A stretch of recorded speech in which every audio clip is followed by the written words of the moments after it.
वल्लभाधीश की जय।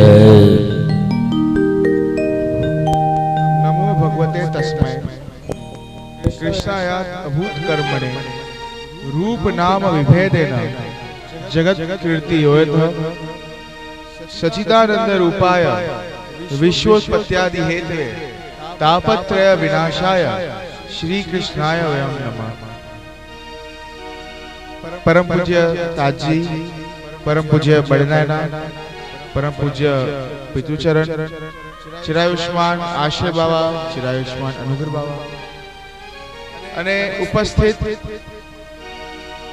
आ सुंदर अवसर में महोत्सव में जोड़ायेला सर्वे उत्साही भाविक अने वल्लभ साथे साथे श्री गोवर्धननाथजीना लाडीला वैष्णवजनो આજે અવસર આપણને પ્રાપ્ત થયો છે એ ખૂબ જ આનંદનો, ઉત્સાહનો અને ઉમંગનો અવસર છે।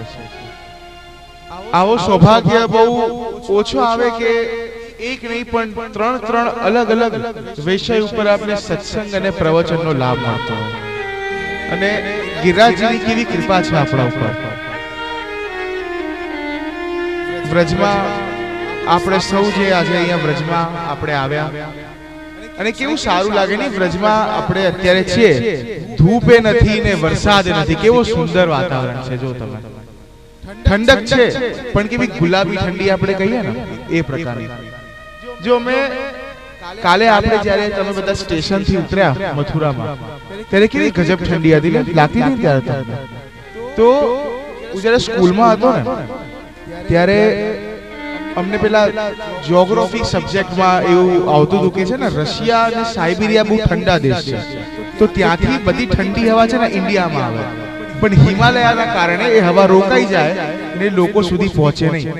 એવી રીતના મથુરાની જે ઠંડક હતી એ શ્રી ગિરિરાજજી આપણા સુધી પહોંચવા નથી દેતા અને એમના અલૌકિક રક્ષણ કવચમાં અત્યારે આપણે અહીંયા બેઠા છીએ। તમે વિચારો કે શ્રી ગિરિરાજજીની આપણી ઉપર કેવી સુંદર કૃપા છે કે 4 દિવસ ગિરિરાજજીના ગુણગાન, પછી અષ્ટસખાના ગુણગાન, અને અષ્ટસખા એટલે જેમના 8 દ્વાર ગિરિરાજજીના સાથે જ છે એવા અષ્ટસખાના ગુણગાન, અને પછી ભાગવતજીમાં અલગ અલગ પ્રકારની જે સ્તુતિઓ છે એ બધી જ તમને અહીંયા આ 4 દિવસોમાં તમને આ અવસર મળશે। અને આ વખતે તો એવું લાગે છે કે આ 8નો જે આંકડો છે એ બંધાઈ ગયો છે। જો गिरिराज धार्या से कम 8 श्लोक, अष्टसखा 8 અને આપણી યાત્રા અઠવાડિયાની છે, તો આ 8નો આંકડો આ વખતે બંધાઈ ગયો છે। બાકી જો વિશેષમાં કહું તો સૌથી પહેલા તો બધા તમે જે વૈષ્ણવ અમારી સાથે અહીંયા જોડાયા છો એમના માટે મારા મનમાં ખૂબ જ માન વધી ગયું। તમે વિચારો કેમ કે જે બધા જે બહેનો ને ભાઈઓ છે ને જે નોર્મલ જે 50 40 50 ના ઉપરના હોય એ લોકો ત્યાં અમને વલ્લભધામમાં મળવા આવે અથવા પોતાના ઘરમાં એક જગ્યાથી ઊભા થઈને બીજી જગ્યાએ જવાનું હોય ને તો 4 વખત આ નીકળી જાય કે આ મારી કમર, આ મારા પગ, આ મારા હાથ આવી રીતના નીકળી જાય। પણ વ્રજમાં આવીને જ્યારે શોભાયાત્રા થાય ત્યારે સારી રીતે ગરબા અને રાસ લેતા હોય એવો શ્રી ગિરિરાજજી અને આ વ્રજનો પ્રતાપ છે। અષ્ટસખાની વાત કરીએ તો અષ્ટસખા એક પ્રકારનું આપણા પુષ્ટિમાર્ગમાં અને સંગીતમાં રેવોલ્યુશન લઈને આવ્યા। આખી જે સંગીતની જે નિયમ હતા, જે પ્રકારથી કીર્તન અને જે પ્રકારથી ઠાકુરજી સામે શું ગાવામાં આવતું હતું એની આખી સિસ્ટમ જે ચેન્જ કરી હોય તો એ અષ્ટસખાએ કરી છે। તો પહેલાના સમયમાં જ્યારે અષ્ટસખા નહોતા ત્યારે મંદિરોમાં અને ઠાકુરજીની સામે વેદના અને ઉપનિષદના ભાગવતના શ્લોક બોલતા હતા અને શ્રી ઠાકુરજીના વખાણ કરતા હતા, શ્રી ઠાકુરજીના સ્વરૂપનું એક રીતે એક્સપ્લેનેશન આપતા હતા। એના પછી જ્યારે અષ્ટસખા આવ્યા તો આપણે ત્યાં હવેલી સંગીત આખું રેવોલ્યુશનાઇઝ થયું અને શ્રી ઠાકુરજીના જે ગુણગાન છે એ પોતે પોતાના ભાવ રૂપે શ્રી ઠાકુરજીના દર્શન રૂપે અને કયા સમય છે એ પ્રકારથી પછી કીર્તન થવા લાગ્યા। अष्टसखा श्री महाप्रभुजीना 4 છે અને શ્રી ગુસાઈજીના 4 છે। તો મહાપ્રભુજીના 4 અષ્ટસખા એટલે सूरदासजी, कुंभनदासजी, परमानंददासजी અને કૃષ્ણદાસજી। તો એમાંથી આજે આપણે બે અષ્ટસખા એટલે કુંભનદાસજી અને सूरदासजी જે જેમનું જીવન ચરિત્ર આપણને શીખવાડે કે એક વૈષ્ણવ કેવું હોવો જોઈએ, કે એક વૈષ્ણવને શ્રી ઠાકોરજીમાં કેવી ભાવના હોવી જોઈએ, એ એમનું જીવન ચરિત્રથી આપણે શીખીએ છીએ। કુંમનદાસજીની વાત કરીએ તો કુંમનદાસજીના લીલામાં બે અલગ અલગ સ્વરૂપ હતા। પહેલો દિવસમાં એ અર્જુન સખા છે, જે શ્રી ઠાકોરજી સાથે એક સખા તરીકે રમે છે, અને રાત્રિના સમયમાં એ વિશાખા સખી છે, જે ગોપી બનીને શ્રી ઠાકોરજી સાથે રાસમાં પણ જોડાય છે। જ્યારે કુંમનદાસજી અહીંયા એમનો ભૂતલ ઉપર પ્રાગટ્ય થયો ત્યારે શ્રી ઠાકોરજીથી એ બહુ દૂર હતા અને એમનો કોઈ પ્રકારનો સંબંધ શ્રીનાથજી સાથે નહોતો, અને એ વખતે શ્રીનાથજી ગિરિરાજમાંથી પ્રગટ થયા પણ નહોતા।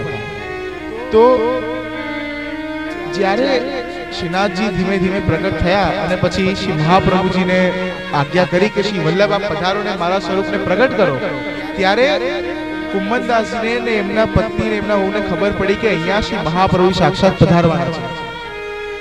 મહાપ્રભુજી આની ઓર પધાર્યા અને એના પછી સદુ પાંડે, એના ભાઈ માણિકચંદ ને એની જે છોકરી હતી નરો, એમને બ્રહ્મ સંબંધ આપ્યો, એમને શરણે લીધા, એમને સેવક બનાવ્યા। તો કુંમનદાસજી ને એમના પત્ની પણ એમની પાસે ગયા। જો કુંમનદાસજી દેવીજી હતા, અલૌકિક હતા, એટલે નિસ્વાર્થ હતા, પણ એમની પત્ની નોટ સો મચ। એમની પત્ની તો એટલે ગઈ હતી કેમ કે એને પુત્ર નતો થતો, એને એવી ઈચ્છા હતી કે મારું કોઈ પુત્ર છે નહીં, તો મારે એ સંત મહાપુરુષ પાસે જઈને આશીર્વાદ લેવા છે કે મારે પણ એક પુત્ર થાય ને મને પણ એ સંતાનનું સુખ પ્રાપ્ત થાય। જ્યારે કુંમનદાસજી પોતાના વહુ સાથે ત્યાં શ્રી વલ્લભ પાસે ગયા તો શ્રી વલ્લભે તરત જ ઓળખી ગયા કે દેવીજી હતા, અને શ્રી વલ્લભે કીધું આવો કુંમનદાસ, બોલો કેવી રીતના આજે આવવાનું થયું। કુંમનદાસજીએ ત્યાં શ્રી મહાપ્રભુજીને દંડવત કર્યા, શ્રી મહાપ્રભુજીના શરણે ગયા છે। શ્રી મહાપ્રભુજી કીધું બોલો તમારી શું ઈચ્છા છે, તમને શું જોઈએ છે? તો કુંમનદાસજીના પત્નીએ તો કીધું કે મને પુત્ર જોઈએ છે। તો શ્રી મહાપ્રભુજી કીધું કે એક નહીં સાત થશે, કોઈ ટેન્શન લેવાની જરૂર નથી। પણ કુંમનદાસજી એ વખતે ચૂપ રહ્યા, કુંમનદાસજી કશું નથી બોલ્યા એ વખતે, બસ એ મને મન ચૂપ રહ્યા। અને પછી જ્યારે શ્રી મહાપ્રભુજી કીધું કે જાઓ જઈને શ્રીનાથજીના દર્શન કરી લો, અને મેં સાંભળ્યું છે કે તમે છે ને કીર્તન બહુ સારા કરો છો ને તમને ગાવાની તમારી જે એબિલિટી છે એ બહુ સારી છે, તો એ મારી એવી ઈચ્છા છે કે એ શ્રી ઠાકોરજીને સુખ માટે એ વિનિયોગ થાય તો સારું। જો આપણા જીવનમાં આપણી પાસે કોઈ પણ આપણને એક સ્પેશિયલ વસ્તુ આપે, જો બધાની પાસે કોઈ ને કોઈ એબિલિટી તો હોય જ છે, તમારી પાસે છે, મારી પાસે છે, બધા પાસે છે, તો એ આપણી જે એબિલિટી છે, આપણું જે ટેલેન્ટ છે, એ આપણે ટ્રાય કરીએ કે શ્રી ઠાકોરજીની સેવામાં કેવી રીતના લગાવી શકીએ, શ્રી ઠાકોરજીના સુખ માટે કેવી રીતના આપણે એનો ઉપયોગ કરી શકીએ। તો કોઈની સામગ્રી સારી આવડતી હોય તો આપણે ટ્રાય કરીએ કે સારામાં સારી સામગ્રી શ્રી ઠાકોરજી માટે સિદ્ધ કરીએ। તો એ વખતે સાંજના દર્શન હતા, સંધ્યાકાળના વખતે કુંમનદાસજી ત્યાં શ્રી ઠાકોરજીના દર્શન કરવા ગયા, અને ત્યાં પ્રભુના એ સંધ્યાકાળના દર્શન કરતા પુષ્ટિ માર્ગનું પહેલું કીર્તન, આપણા આખા સંપ્રદાયનું, આપણા માર્ગનું પહેલું કીર્તન શ્રી કુંમનદાસજીએ સિદ્ધ કર્યું, સાંજ કે સાચે બોલતી હારે। અને એ કીર્તન દ્વારા એમના મનમાં જે અંદરથી જે ભાવ છે, જે પહેલી વખત એમને દર્શન કર્યા છે, એ ભાવ ત્યાં શ્રી ઠાકોરની સામે પોતાની કીર્તન, પોતાના સંગીત કલા દ્વારા ત્યાં એમને પ્રસ્તુત કર્યો। સાંજે કે સાંજે સાંજે કે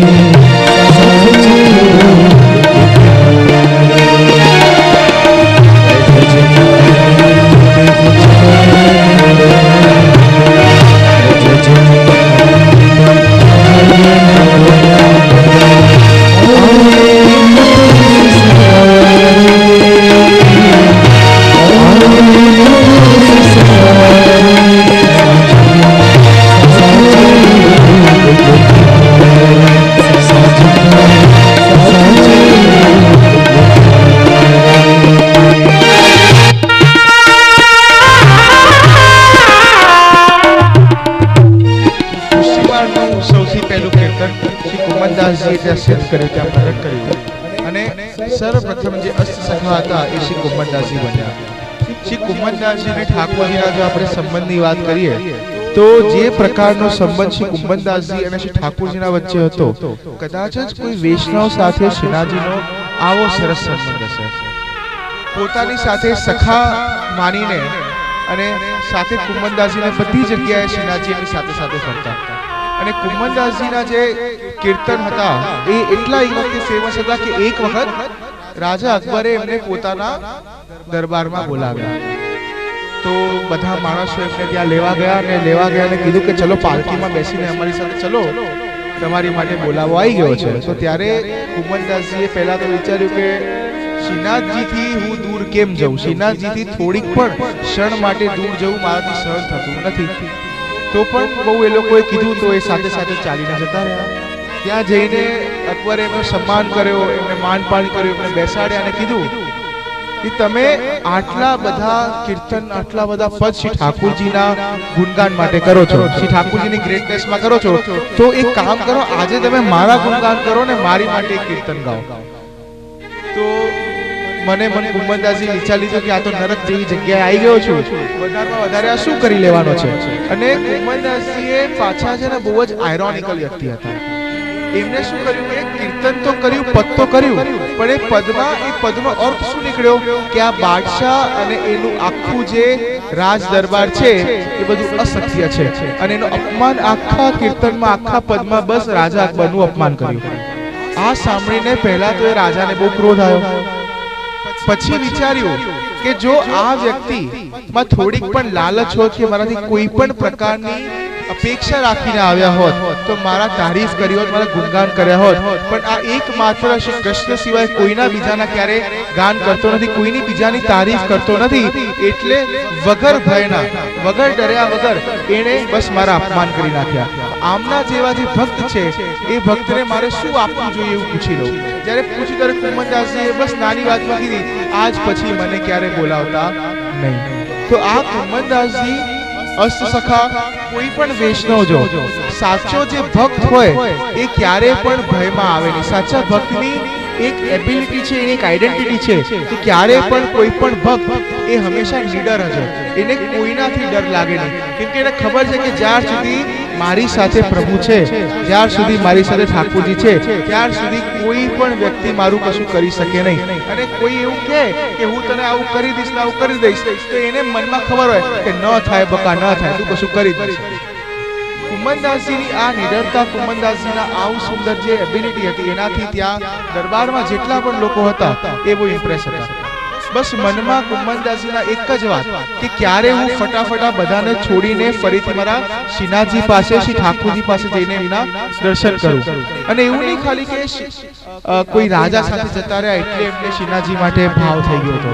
એક વખત જ્યારે કુંમનદાસજીને ગુસાઈજી લઈ ગયા એમની સાથે કે ચલો કુંમનદાસજી આજે આપણે સાથે જઈએ, તમે મારી સાથે દ્વારકા ચાલો, તમને અત્યારે પૈસા પ્રમાણે ફાઇનાન્શિયલી બહુ વધારે તકલીફ છે, તો આ તમને ત્યાંના વેશો થોડી હેલ્પ કરી દેજો, ચાલુ હોય તો સાથે ચાલો.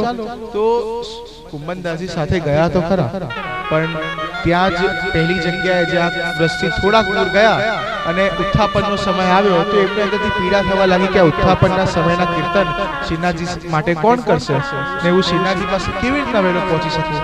તો શ્રી ગુસાઈજી બિરાજ્યા હતા ત્યારે થોડાક એક ઝાડની નીચે પોતાની સુધી ખોઈને એ ત્યાં અનકોન્શિયસ રૂપે પડી ગયા અને અંદરથી કીર્તન કરવા લાગ્યા કે કિતને દિન હુએ હરિજુ દેખે.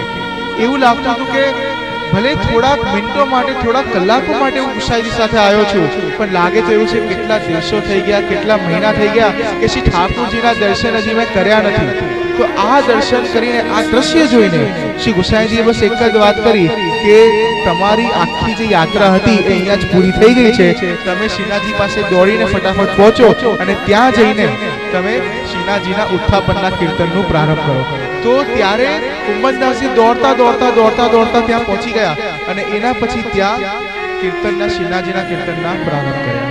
તો શ્રીનાથજી અને શ્રી કુંમનદાસજીના સંબંધની વાત કરીએ તો છાકના મનોરથનો પ્રસંગ આવે કે એક દિવસ જ્યારે કુંમનદાસજી સવારે તૈયાર થવા માટે ત્યાં બહાર સ્નાન કરીને બેઠા હતા ને શ્રી ઠાકોરજી એમની પાસે આવે ને ઠાકોરજીએ કીધું કે કુંભના આજે મારે તને એક વાત કહેવી છે. તો કુંમનદાસજી કીધું પ્રભુ શું કહેવું છે?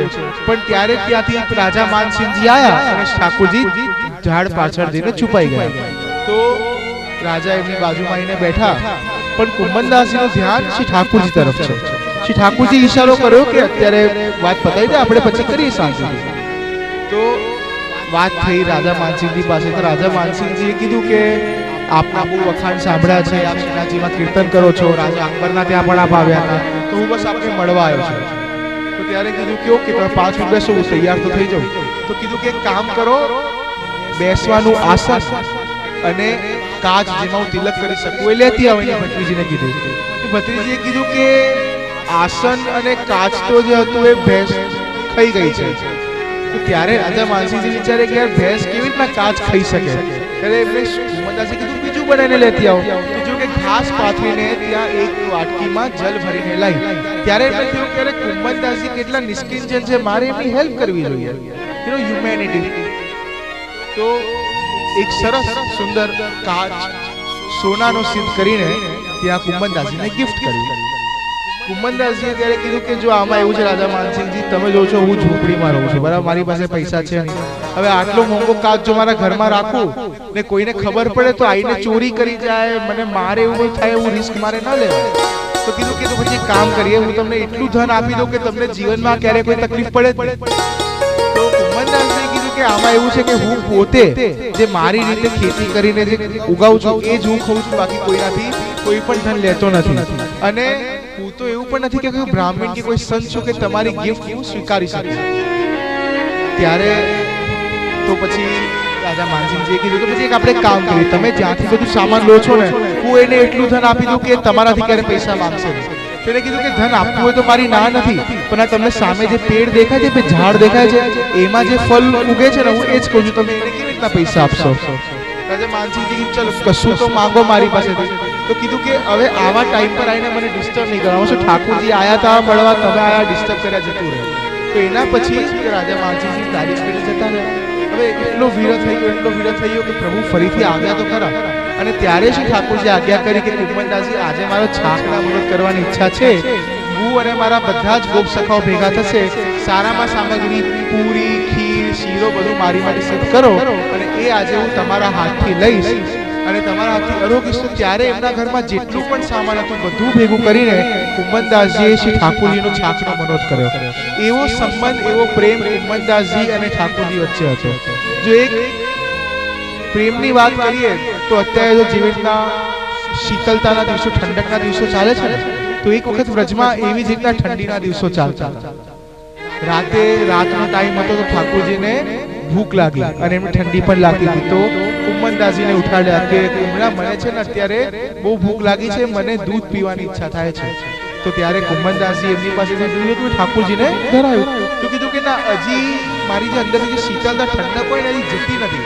તો કુંભનદાસજીએ કીધું કે હવે આપણે કામ કરીએ, આપણે જઈએ ગ્વાલમાં ત્યાં, અને એની પાસે ગાય હોય તો આપ ગાયની નીચે આડા પડી જાઓ, હું એકદમ ફ્રેશ સીધું ગાયના ધોઈને આપના મુખમાં દૂધ પધરાવી દઈશ ગરમ ગરમ. ત્યારે શ્રીનાથજી ત્યાં પધારે, આવી રીતના કર્યું. તો એ શ્રીનાથજી કીધું કે બરાબર છે, પણ મજા નથી આવતી. આમ લાઈક કહીએ ને કે ઠીક છે, હવે લાઈક સેટિસ્ફેક્ટરી નથી, ઓકે રિવ્યુ સારું નથી. ત્યારે કુંભનદાસજી કીધું પછી હવે પ્રભુ આપણી પાસે શું રસ્તો છે, મેં તો મારી બધી ટેકનિક ટ્રાય કરી લીધી, હવે મને કોઈ પણ રસ્તો મળતો નથી. તો ત્યારે શ્રીનાથજીએ કીધું કે જો મારા ને તારા સંબંધ કેવા સારા છે, જો હું ભગવાન છું ને તું ભક્ત છે, જેવો તાપ તારા મનમાં હોય છે મને મળવાનો, એવો જ તાપ મારા મનમાં હોય છે તને મળવાનો. તો અત્યારે આજે મને જે ઠંડી લાગે છે એ એક જ રીતે હવે જઈ શકે. જો આપણે બે એકબીજાને ગલે મળી જઈએ તો મારી બધી જ ઠંડક ને શીતળતા દૂર થઈ જાય. અને ત્યારે કુંભનદાસજી અને શ્રીનાથજીએ એકબીજાને ગળે લગીને પોતાની અંદરની શીતળતા શ્રીનાથજીએ દૂર કરી છે. અને શ્રીનાથજીના સ્વરૂપની વાત કરીએ ને તો એટલો સમય લાગી જાય કે દિવસો નીકળી જાય. શ્રીનાથજીના દર્શન તો આપણે જઈને કરીએ તો ત્યારે આપણને કૃપા થાય, પણ શ્રીનાથજીની ધરેલી કોઈ શ્રીનાથજી આરોગ્યની કોઈ સામગ્રી પણ આપણે લઈ લઈએ ને તો પણ આપણા ઉપર શ્રીનાથજીની કૃપા થઈ જાય. કુંભનદાસજીએ એક વખત જોયું કે બહુ જ સારો એક વ્યક્તિ કેરી, મેંગોઝ વેચતો હતો. તો એને પૂછ્યું આ કેટલાની છે? 10 રૂપિયાની એક આપીશ. તો કીધું આટલા પૈસા તો મારી પાસે નથી. તો મનમાં વિચાર્યું, પ્રભુને વિનંતી કરી કે આ સુંદર સામગ્રી આપના લાયક છે, આપ હું માનસી સ્વરૂપે આપને આ ધરું છું.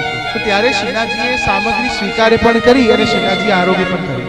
પછી એ જ્યારે એ વ્યક્તિ જે વેચતો તો બીજા ગામમાં ગયો તો ત્યારે ત્યાં એક રાજપૂતે અને એક બ્રાહ્મણે એના પાસેથી બધી કેરીઓ લઈ લીધી. તો જ્યારે રાતે કેરી ખાઈને રાતે સૂઈ ગયા તો એ બંનેના સપનામાં શ્રીનાથજી આવ્યા અને એમના ઉપર કૃપા કરી. તો ક્યારે પણ શ્રીનાથજીની દ્રષ્ટિ કરેલી વસ્તુ પણ જો આપણા પાસે આવે તો માનો કે આપણા ઉપર કૃપા થઈ ગઈ. જો વિચારો કે શ્રીનાથજીની આરોગ્યની વસ્તુ જો આપણે જોઈ લઈએ તો એવી કૃપા થઈ જાય, સપનામાં આવી જાય, તો તમે વિચારો તમને તો સાક્ષાત વ્રજમાં બોલાયા છે, તમારા ઉપર કેવી કૃપા હશે.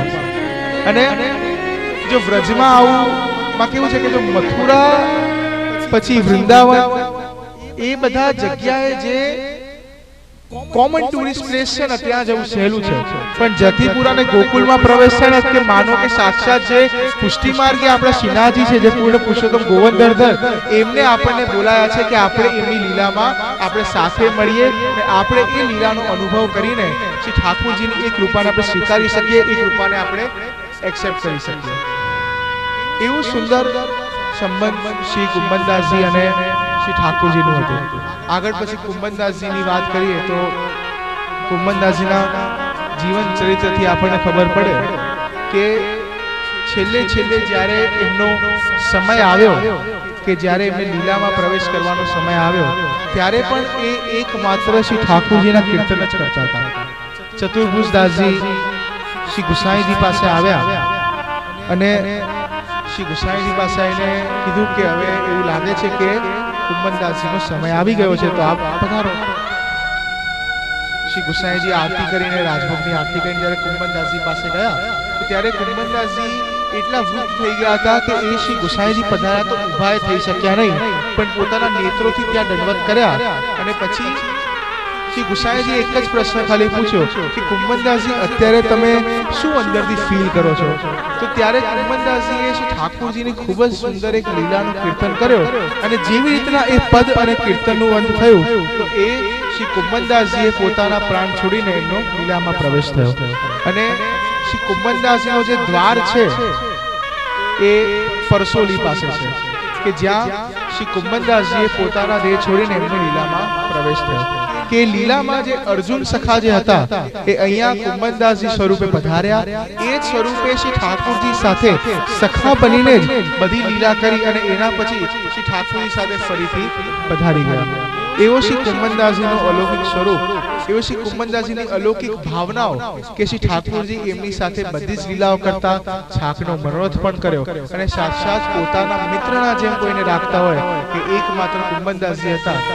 પુષ્ટિમાર્ગના પહેલા અષ્ટસખા અને આપણા પુષ્ટિમાર્ગનું પહેલું કીર્તન જેમને સિદ્ધ કર્યું એવા કૃપાપાત્ર વૈષ્ણવ, એવા કૃપાપાત્ર અષ્ટસખા શ્રી કુંભનદાસજી હતા. તો આવો આપણે હવે આગળ જે બીજા જે અષ્ટસખા છે એટલે કે સુરદાસજી એમનું ચરિત્ર જોઈએ. જો સુરદાસજીનું ચરિત્ર જોઈએ તો આપણને એક જ આખા જીવન ચરિત્ર જ્યારે આપણે કોઈ પણ વ્યક્તિનું જોઈએ, પછી કોઈ મહાપુરુષ હોય, કોઈ વ્યક્તિ હોય કે કોઈ ભક્ત હોય, સારો કોઈ ભગવદીય હોય, તો એમાં એક વસ્તુ કોમન છે કે લોકોના જીવન ચરિત્રથી આપણને એક મેસેજ મળે છે, એક પોઈન્ટ ઓફ વ્યૂ આપણને નવો મળે છે. કે આખું આપણે જે રીતના કુંભનદાસજીનું જીવન ચરિત્ર જોયું તો એમાંથી એક પોઈન્ટ ઓફ વ્યૂ મળ્યું. સુરદાસજીનું જીવન ચરિત્ર જોઈએ તો એમાંથી આપણને એક પોઈન્ટ ઓફ વ્યૂ મળે છે, એ છે કે પ્રભુની અલૌકિક લીલાના દર્શન કરવા માટે નેત્રની જરૂર હોતી નથી, હૃદયના નેત્રથી પણ આપણે શ્રી ઠાકોરજીની લીલાના દર્શન કરી શકીએ છીએ. પેરેબલ આવે છે કે એક વખત એક વ્યક્તિ હતો, એ જંગલમાં ફરવા નીકળ્યો અને ત્યાં એને જોયું કે એક આર્ચર હતો, એક તીર મારે એવો એક તીરબાજ હતો અને બધા ઝાડ પણ આમ એક્સ બનાવેલા હતા, લાઈક માર્ક કરેલા હતા અને બધા તીર એ માર્કમાં જ લાગેલા હતા. તો પેલો તો કહ્યું કે કેવો સરસ, કેવું ટેલેન્ટ છે આમાં, આ તો અર્જુન કરતા એ સારું બાણ ચલાવે છે. તો ત્યારે એને કીધું કે તમે કેવી રીતના બાણ ચલાવો, જ્યારે મને એક કરીને બતાવજો ને ખાલી. તો ત્યારે કીધું કે તમને પેલું ઝાડ દેખાય છે, આ મસ્ત બાણ એને છોડ્યું ને એ ઝાડમાં જઈને લાગી ગયું. એના પછી ત્યાં જઈને પેલું માર્ક બનાવી દીધું. તો એને કીધું કે પહેલા હું તીર માર દઉં છું, પછી હું ત્યાં જઈને માર્ક બનાવી દઉં છું. સિમ્પલ, કોઈ વધારે લાંબી પ્રોસેસ નથી. તો એવી જ રીતના શ્રી ઠાકોરજીનું આપણે જે સિસ્ટમ જોઈએ ને, તો તો આ વ્રજભક્તોના અષ્ટ સખાઓના જીવન ચરિત્રથી શ્રી ઠાકોરજી પહેલા એક પોઈન્ટ બનાવે છે અને એના પછી આગળની આખું એ જીવન ચરિત્રની સ્ટોરી બને છે કે જે આપણે શું એનાથી સમજવાનું છે. સુરદાસજી પોતે પહેલાથી કીર્તનમાં બહુ જ આગળ હતા અને એટલા આગળ હતા કે એમના પોતાના પણ શિષ્ય હતા અને બધા એમની પાસે શીખવા આવતા હતા. એક દિવસ જ્યારે ગોઘાટ પાસે શ્રી મહાપ્રભુજી પધાર્યા તો સુરદાસજીના જે વ્રજભક્તો જે બધા સાથે એમના જે હતા એમના સ્ટુડન્ટ્સ એમને કીધું કે સુરદાસજી શ્રી મહાપ્રભુજી જેવા મહાન પુરુષ પધાર્યા છે. તો સુરદાસજીએ કીધું કે જેવી રીતના શ્રી વલ્લભના જે સંધ્યાનું જે ક્રમ હોય એ પૂર્ણ થાય તો હું ત્યાં પધારીશ. તો શ્રી વલ્લભનું જેવી રીતના એ ક્રમ પૂરું થયું ને સુરદાસજી ગયા તો ત્યારે સુરદાસજીએ પોતાના અલૌકિક નેત્રોથી એક એવું દ્રશ્ય લાઈક એમને એક્સપિરિયન્સ થયું કે જેનાથી એ શ્રી મહાપ્રભુજીના ચરણોમાં સીધા પડી ગયા.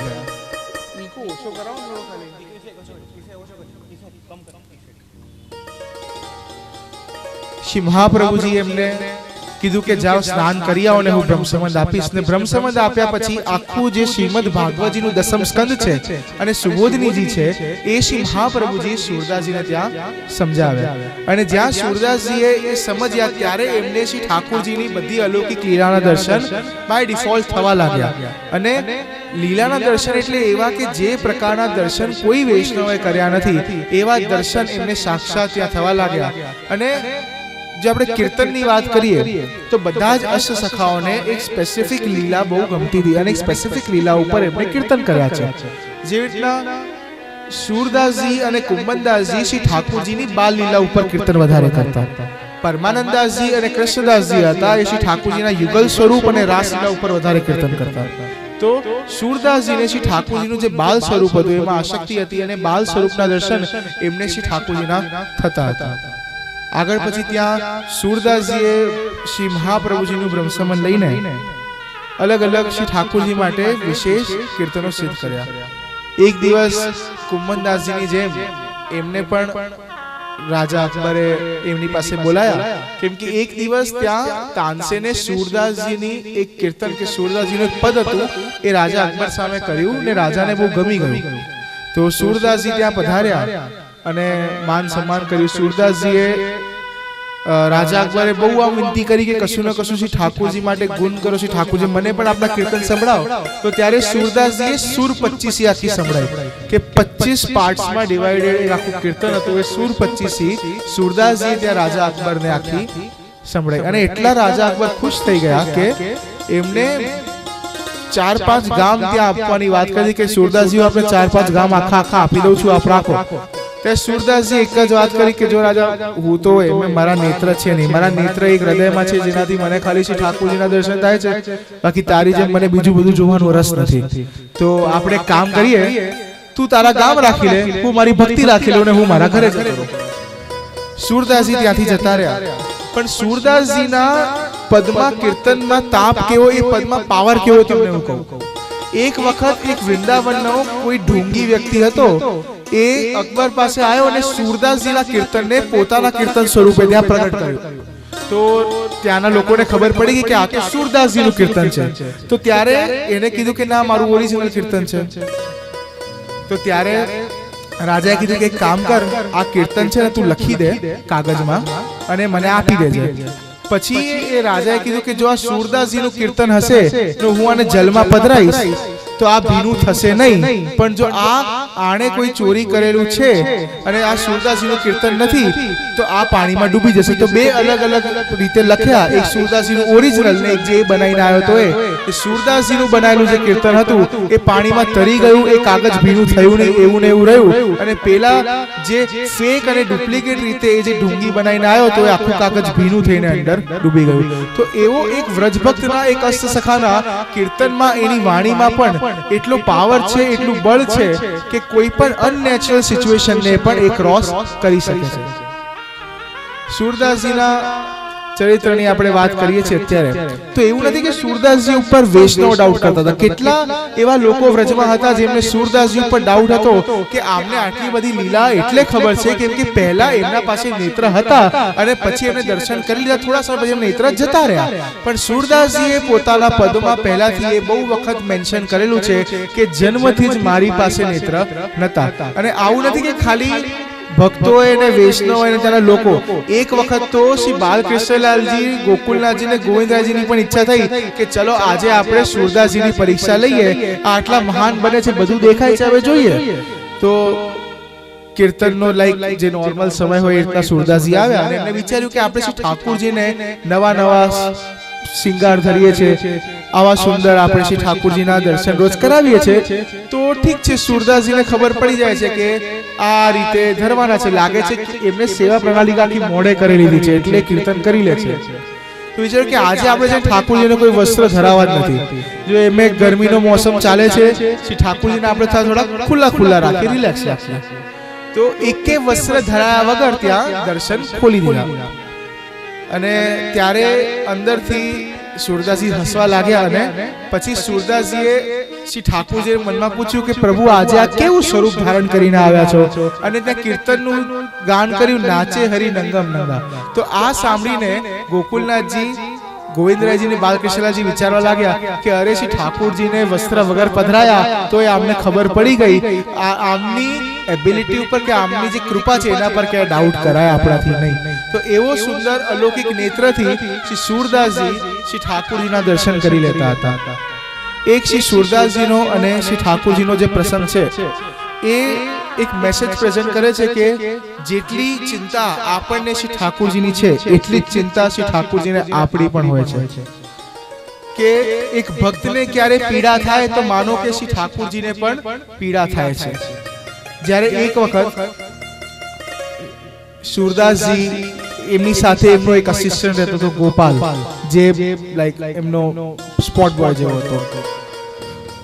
ત્યારે એક દિવસ ભોજન લેતા લેતા શ્રી સૂરદાસજીના ગળામાં એક ખાવાનું કશું અટકી ગયું ને એ વખતે ગોપાલ કશું બીજે કામથી ગયો હતો. તો એ ત્યાં બૂમો પાડવા લાગ્યા, ગોપાલ ગોપાલ ગોપાલ ગોપાલ કરીને, અને લાઈક લિટરલી ચોક થતા હતા અને એમના મૃત્યુ થઈ શકે એવી હાલતમાં આવી ગયા કે શ્વાસ લઈ નતા શકતા. તો ત્યારે શ્રી ઠાકુરજી શ્રીનાથજી સ્વયં પોતાની ઝારીજી લઈને આવ્યા અને ઝારીજીથી એમને જલ પીવડાયું અને પછી ત્યાંથી થોડા સમય પછી અંતર ધ્યાન થઈ ગયા. તો પેલો જ્યારે ગોપાલ ત્યાં આવ્યો ત્યારે એને જોયું કે આ તો શ્રીનાથજીની ઝારીજી અહીંયા પડી છે. તો ત્યારે સૂરદાસજીને ખબર પડી કે સાક્ષાત શ્રી ઠાકુરજી આવીને જલ પીવડાવીને એમના જે પ્રાણ છે એ બચાવીને અહીંયાથી અંતર ધ્યાન થઈ ગયા. એમને બહુ ક્રોધ આવ્યો ગોપાલ ઉપર. ગોપાલ, તને ખબર છે શ્રીનાથજીને કેટલો શ્રમ પડ્યો છે તારી કારણે, કે આજે સાક્ષાત શ્રીનાથજીને મારી માટે આવવું પડ્યું. તો પછી એ ઝારીજી લઈને સાંજે જ્યારે શ્રીનાથજી ના મંદિરમાં ગુસાઈજી પાસે ગયા તો ગુસાઈજીને આખી સ્ટોરી ગોપાલે સંભળાવીને ગુસાઈજી શ્રીનાથજીને મળ્યા. તો ત્યારે શ્રીનાથજીએ કીધું કે જો ક્યારે પણ મારો કોઈ ભક્તને પીડા થતી હોય તો માનો કે મને પણ પીડા થાય છે, કેમ કે હું ને મારો ભક્ત બંને એક જ સ્વરૂપ છીએ. અમે બે અલગ અલગ સ્વરૂપ નથી. તો મારા પરમ ભગવદીને કોઈ પીડા થાય, પેન થાય તો એ જ પ્રકારનું પેન મને પણ થાય છે. અને વૈષ્ણવ વિચારો, આપણું ધ્યાન જો શ્રી ઠાકુરજી નહીં રાખે તો આપણું ધ્યાન પછી કોણ રાખશે? आप ही अगर न लेंगे हमारी खबर, हम मुसीबत के मारे किधर जाएंगे? श्री ठाकुरजी जो अपनी रक्षा ना करे, श्री ठाकुरजी આપણું પ્રોટેક્શન ના કરે તો આપણે ક્યાં પણ જઈ શકીએ નહીં. જો લૌકિકમાં આપણી પાસે બધા જ છે, આપણા મિત્ર છે, આપણા ભાઈ બહેન છે, આપણા પ્રેમી છે, આપણા પેરેન્ટ્સ છે, પરિવારવાળા છે, કલીગ્સ છે, બધા છે, પણ બધા આપણા જીવનમાં ટેમ્પરરી છે. ક્યારે એવું થશે કે એ તમને છોડીને જતા રહેશે, ક્યારે તમારું મૂડ ચેન્જ થઈ જાય, તમે એમને છોડીને જતા રહેશો. તો આજકાલ કશું ગેરંટી નથી કોઈ ક્યાં સુધી રહે. એકમાત્ર ગેરંટી છે શ્રી ઠાકુરજીની કે હરણીશ આપણી સાથે રહે. અને એમાં પહેલા તો થોડી ગેરંટી હતી, હવે તો કોરોના પછી કોઈને ખબર નથી કોણ ક્યારે ક્યાં જતું રહે. તમને ખબર નથી, મને ખબર નથી, કોઈને ખબર નથી, પણ શ્રી ઠાકુરજી એકમાત્ર આપણી સાથે રહે છે. એ એક જ છે જે આપણું રક્ષણ કરે છે. એક સુંદર એક કહેવત છે જે લોકો વર્ષો પહેલા કહેતા હતા કે મન આસિયા મન આજીસા મન બેકસમ હાલ એ મેરા પુરુષંતુમી પુરુષંતુમી પુરુષંતુમી પુરુષંતુમી કે હું મારી પાસે કોઈ મિત્ર નથી, મારાથી બહુ બધા દોષ થયા છે, મારા કોઈ ધ્યાન રાખવાનું નથી, એવી મારો સિચ્યુએશન છે, એવી મારી હાલત છે, પણ એકમાત્ર જો કોઈ મારું ધ્યાન રાખો છો એ પ્રભુ એકમાત્ર તમે જ છો, બીજું મારી પાસે કોઈ નથી. તો એવી જ રીતના ભક્તનું ધ્યાન શ્રી ઠાકોરજી એટલું જ રાખે છે જેટલું આપણે ધ્યાન રાખીએ. જો એક માતા પોતાના પુત્રને જેટલું પ્રેમ કરતી હોય, જેટલું ધ્યાન રાખતી હોય, અંદર એ પુત્ર પણ એની માતાનું એટલું જ ધ્યાન રાખતું હોય કે જ્યારે કોઈ લેડી પ્રેગ્નન્ટ હોય, એ ગર્ભવતી હોય, તો ત્યારે એને કોઈ પણ તકલીફ પડે તો અંદર જે બાળક હોય એ પોતાના સેલ્સ મોકલે જેનાથી એની માને જે થયું એ ઠીક થઈ જાય. તો એવી રીતના તમે જ્યારે શ્રી ઠાકોરજીની સેવા બાલ સ્વરૂપે બાલ ભાવે કરો છો તો પ્રભુ પણ તમારું એટલું જ ધ્યાન રાખે છે. અને એવું કહેવાય છે કે કોઈ પણ કથા, સત્સંગ, પ્રવચનમાં તમે આવ્યા હો ને અને એના પછી એ કર્યા પછી જ્યારે તમે આ કથા મંડપમાંથી નીકળીને તમારા ઘરે જશો તો ત્યારે જેવી રીતના પોતાના વાછડા પાછળ એક ગાય એનું રક્ષણ કરતા કરતા જતી હોય, તો એવી રીતના તમારી પાછળ ઠાકોરજી પણ આવે છે તમારું રક્ષણ કરવા માટે. અને તમારા મનમાં જે શ્રી ઠાકોરજી માટે જે તમારા મનમાં જે ભાવ સ્થાપિત થયો છે એ ભાવનો અને તમારો કે ભાવે ન લપસી જાય અને ચાલતા ચાલતા તમે એના લપસી જાઓ, એ બંનેનું ધ્યાન રાખવા માટે શ્રી ઠાકોરજી તમારી સાથે આવે છે. અને અત્યારે તો આપણે ગિરિરાજજીની તળેટીમાં છીએ અને ગિરિરાજજીનું નામ શું? ભક્ત મનોરથ પુરકાય નમઃ, એટલે શ્રી ગિરિરાજજી. અને જ્યાં મનોરથની વાત કરીએ ત્યારે સુરદાસજીના જીવનમાં જે એમના અંતિમ એમનો જે સમય હતો કે જ્યારે કે હવે એવું લાગ્યું કે હવે સુરદાસજીનો સમય આવી ગયો છે, તો ત્યારે શ્રી ઠાકોરજીએ સુરદાસજીનો જે મનોરથ છે એ શ્રી ઠાકોરજીએ પૂર્ણ કર્યો છે. કે કેવી રીતે કે સુરદાસજી મનમાં મનોરથ કર્યો હતો કે મારે 1,25,000 કીર્તન શ્રી ઠાકોરજી આપણી માટે સિદ્ધ કરવા છે. તો ત્યારે શ્રી ઠાકોરજી કીધું કે જો સુરદાસ 1,00,000 કીર્તન સિદ્ધ થઈ ગયા છે અને હવે મારી ઈચ્છા છે કે આ ભૂતલ છોડીને મારી સાથે લીલામાં પ્રવેશ કર. ત્યારે કીધું કે બાકીના 25,000 કીર્તનનું શું? તો ત્યારે શ્રી ઠાકોરજી કીધું કે તું જે પુસ્તકમાં કીર્તન લખે છે ને એમાં 25,000 કીર્તન લખાઈ ગયા છે અને એમાં મેં મારી સૂર શ્યામની છાપ એમાં મૂકી છે. તો ત્યારે જે સુરદાસજીના જે ભક્તો હતા જે એમને ફોલો કરતા હતા એમને ત્યાં એક દિવસ પહેલા પુસ્તક જોયું તો અંદર કશું નતું, બીજા દિવસે પુસ્તક જોઈ તો જોયું કે 25,000 કીર્તન ત્યાં શ્રી ઠાકોરજીએ પોતાની છાપ સાથે ત્યાં લખી નાખ્યા છે. અને સુરદાસજીના અંતિમ સમયમાં સુરદાસજી બહુ જ સારી વાત બધા જેટલા પણ એ વખતે વૈષ્ણવ હતા એમને સમજાઈ ગયા. જ્યારે સુરદાસજીનો અંતિમ સમય આવ્યો ત્યારે શ્રી ગુસાઈજી પોતાના થોડા વ્રજભક્તો અને ચતુર્ભુજદાસજી સાથે સુરદાસજીને મળવા ગયા ચંદ્ર સરોવર. ત્યારે ચતુર્ભુજદાસજી આમ જ સુરદાસજીને કીધું કે સુરદાસજી તમે 1,25,000 કીર્તનની વાત કરો છો તો તમે આટલા બધા કીર્તન ઠાકોરજી માટે લખ્યા પણ મહાપ્રભુજી માટે તો તમે એક કીર્તન હજી સિદ્ધ કર્યો નહીં, એનું શું? તો તમને મહાપ્રભુજીમાં ભાવ નતો? તો એક તો અત્યારે વિચાર આવે કે ભાઈ છેલ્લો સમય સુરદાસજીનો આવ્યો એમાં આ ખોટા પ્રશ્ન કરવા જાય. આ તો સુરદાસજી શાંત દિમાગના હતા તો બહુ પ્રેમથી આન્સર આપ્યો કે જો ચતુર્ભુજદાસજી આમાં કેવું છે ને કે તમે અત્યારે નાના છો, તમને ખબર નહીં પડે, પણ મેં તો ક્યારેય શ્રી વલ્લભમાં અને શ્રી ઠાકોરજીમાં ભેદ કર્યો જ નથી. મારી માટે તો શ્રી વલ્લભ ને શ્રી ઠાકોરજી બંને એક જ સ્વરૂપ છે.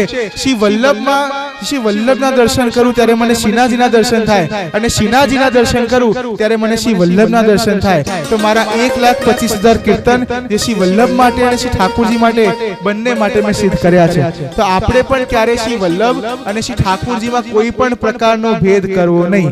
એહી તેહી તેહી એહી કછું ના સંદેહ, ક્યારે પણ ભેદભાવ આપણે કોઈ પણ પ્રકારનો કરવાનો નહીં. ત્યારે જ્યારે સુરદાસજી જ્યારે અંતિમ સમય આવ્યો ત્યારે ગુસાઈજી એવું કહેતા કે પુષ્ટિ માર્ગનું જે જહાજ છે ને એ અત્યારે જઈ રહ્યું છે. પુષ્ટિ માર્ગનું સાગર, પુષ્ટિ માર્ગનું જહાજ અત્યારે લીલામાં પ્રવેશ કરી રહ્યું છે ને આ ખૂબ જ દુઃખની વાત છે.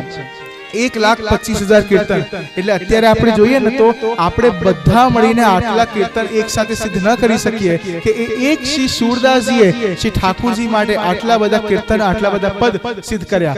એમાં પણ આપણે પલનાના કીર્તન જોઈએ તો સૌથી વધારે પલનાના કીર્તન એ શ્રી સુરદાસજીએ લખેલા છે. બાલ લીલાના કીર્તન, પલના, વધાઈ એ બધી સુરદાસજીએ શ્રી ઠાકોરજી માટે ખૂબ જ વધારે લખેલી છે.